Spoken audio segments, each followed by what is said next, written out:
ప్రభునందు నాకు అత్యంత ప్రియమైనటువంటి వారులారా, మన ప్రభువును రక్షకుడునైనటువంటి యేసుక్రీస్తు వారి యొక్క శుభనామములు మీ అందరికీ నా హృదయపూర్వకమైనటువంటి శుభములు వందనములు తెలియజేస్తున్నాను. ఉదయకాల సమయంలో దేవుని వాక్యాన్ని ధ్యానం చేసుకుందాము. ఈరోజు వాక్య ధ్యానము కొరకు మనం తీసుకున్నటువంటి లేఖన భాగము హెబ్రీలకు రాసిన పత్రిక 6వ అధ్యాయము 13, 14 వచనాలు చదువుకుందాం. దేవుడు అబ్రహామునకు వాగ్దానం చేసినప్పుడు తనకంటే ఏ గొప్పవాని తోడు అని ప్రమాణం చేయలేకపోయాను గనుక తన తోడు అని ప్రమాణం చేసి, నిశ్చయముగా నేను నిన్ను ఆశీర్వదింతును, నిశ్చయముగా నేను విస్తరింపజేతును అని చెప్పాను. ఆమేన్. దేవుని నామమునకు మహిమ కలుగును గాక. మరి ఇక్కడ ప్రభు అయినటువంటి దేవుడు అబ్రహాముతో చేస్తున్నటువంటి వాగ్దానము, అబ్రహామును అన్యజనాంగంలో నుంచి బయటకు పిలిచి తన కొరకు ప్రతిష్ఠించుకొని ప్రత్యేకించుకొని బయటకు పిలిచినప్పుడే దేవుడు అతనితో వాగ్దానం చేశాడు. బయటికి రాకముందే వాగ్దానం చేశాడు.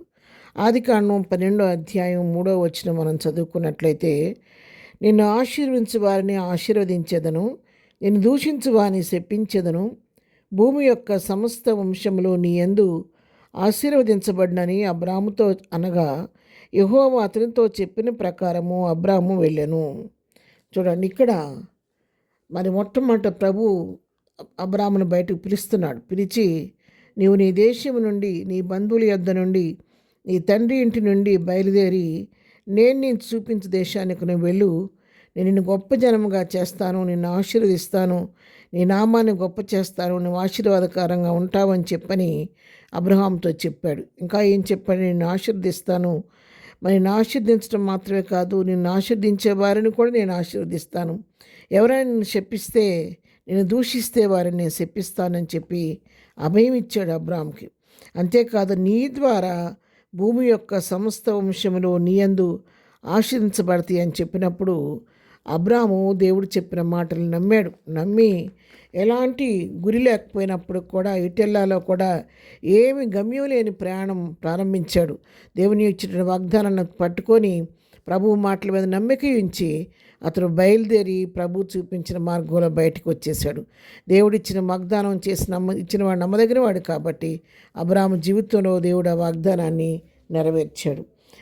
అందుకే వాక్యం రాయబడింది, అబ్రహాము దేవుని నమ్మెను, అది అతను నీతిగా ఎంచబడినని చెప్పి దేవుని వాక్యం సెలవిస్తూ ఉంది. అతను నమ్మకంగా ప్రభువు మాటకు లోబడి బయటకు వచ్చినప్పుడు దేవుడు తన యొక్క వాగ్దానాన్ని అబ్రహాం జీవితంలో నెరవేర్చాడు. అంచెలంచెలుగా అబ్రహాంని ఆశీర్వదించాడు, విస్తరింప చేశాడు. ఏ కొదువు లేకుండా తన ఇంట పుట్టి అలవర్చబడినటువంటి 318 పనివాళ్ళు అబ్రహాం ఇంట్లో ఉండేవాళ్ళంట.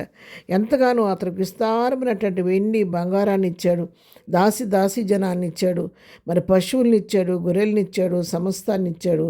ఎంతగా విస్తరించారంటే మరి లోతు ఫ్యామిలీ విధంగా అబ్రహాం ఫ్యామిలీ కలిసి జీవించలేనంతగా వారి మందలు పెరిగిపోయినప్పుడు, ఇది స్థలం మీకును మనకు సరిపోవట్లేదు కాబట్టి నీవు ఒక దిక్కుకు వెళ్ళి నేను ఒక దిక్కు వెళ్తానని చెప్పి వారు మాట్లాడుకొని లోతు ఒక దిక్కుకి అబ్రహాం ఒక దిక్కు వెళ్ళినట్టు పరిస్థితి కూడా కలిగింది. అంతగా దేవుడు తన యొక్క వాగ్దానాన్ని అబ్రహాం జీవితంలో నెరవేర్చాడు. ప్రియులారా, ఈ వాగ్దానం అబ్రహాం విషయంలోనే కాదు, ఎవరైతే దేవుని నమ్మిక ఉంచుతారో వారందరి జీవితాల్లో కూడా ఆయన చేసిన వాగ్దానం నెరవేర్చే దేవుడే కానీ వాగ్దానం వెనక్కి తీసుకునే దేవుడు కాదు. ఉదయకాల వాక్యం ఏంటంటే మనతో కూడా ప్రభు మాట్లాడుతున్నాడు. మీ జీవితంలో దేవుడు వాగ్దానం ఇచ్చాడు, మీరు అనుకుంటున్నారా దేవుడు వాగ్దానం చేశాడు కానీ అది నెరవేర్చలేదు అనుకుంటున్నారా? నా జీవితంలో ఇక మంచి రోజులు రావేమో అనుకుంటున్నారా? కృంగిపోతున్నారా? ఉన్న పరిస్థితిని బట్టి దిగులు పడుతున్నారా? ఉదయకాలం దేవుని వాక్యం సూటిగా నీతోనే మాట్లాడుతుంది. దేవుడు నీ పరిస్థితిని మార్చగలడు. అబ్రహామును ఆశీర్వదించిన దేవుడు నిన్ను ఆశీర్వదిస్తాడు. అబ్రహామును విస్తరింపజేసిన దేవుడు నీ సరిహద్దులు కూడా విశాలపరిచి నీ జీవితంలో ఆశీర్వాదంతో తృప్తిపరచబోతున్నాడు. విశ్వసించిన ఎళ్ళ ప్రభు పాదాలపై పడి ప్రభు యొక్క సహాయాన్ని వేడుకోండి. ప్రభు చేసే ఆశ్చర్యకాన్ని కనులార చూచి దేవుని నామాన్ని మహింపరచండి. ప్రార్థన. ప్రేమ కలిగిన తండ్రి, పరిశుద్ధుడా, నీ పాదములకు వందనాలు. ఉదయకాలం మాకు ఇచ్చిన శ్రేష్టమైన వాగ్దానంతో కొన్ని వాక్యాన్ని బట్టి నీ వందనాలు. అబ్రహాంకి ఇచ్చిన వాగ్దానం నెరవేర్చిందేవా, మా జీవితాల్లో కొన్ని వాగ్దానాన్ని నెరవేర్చి నీ ఆశీర్వాదానికి పాత్రలుగా మమ్మల్ని అందరినీ చేయండి. ఈ దినం మేము చేయి పనిపాట్లలో తోడుగా ఉండండి, రాకపోకలో క్షేమం దయచేయండి. ఈ దినం బర్త్డే మ్యారేజ్ చేసుకుని బిడ్డలను దీవించండి, ఆశీర్వదించండి. బలహీనలు ముట్టండి, దుఃఖంలో ఉన్న వారిని ఓదార్చండి, సమస్యలను విడిపించండి. ఆర్థిక ఇబ్బందులతో కొట్టబడుతున్న వారికి గుప్పిలిప్పి సమృద్ధి దయచేయండి. రకరకాల వ్యాధులతో మరణపడకుండా వారిని ముట్టండి, స్వస్థపరచండి, బ్రతికించి లేవనెత్తండి. నేను రకరకాల సర్జరీస్ కొరకు సిద్ధపడుతున్న వారిని తట్టి ధైర్యపరిచినైనా యేసునామములో ప్రతి సర్జరీ సక్సెస్ అవడానికి సహాయం చేయండి. మంచి హెల్త్ వారికి దయచేయండి. ప్రతి వారి పట్ల కృప చూపమని యేసునామములో ప్రార్థించడి పొందుకొని ఉన్నాము తండ్రి. ఆమెన్. ప్రభు కృప సదాకాలం మనందరికీ తోడే నడిపించునుగాక. ఆమెన్.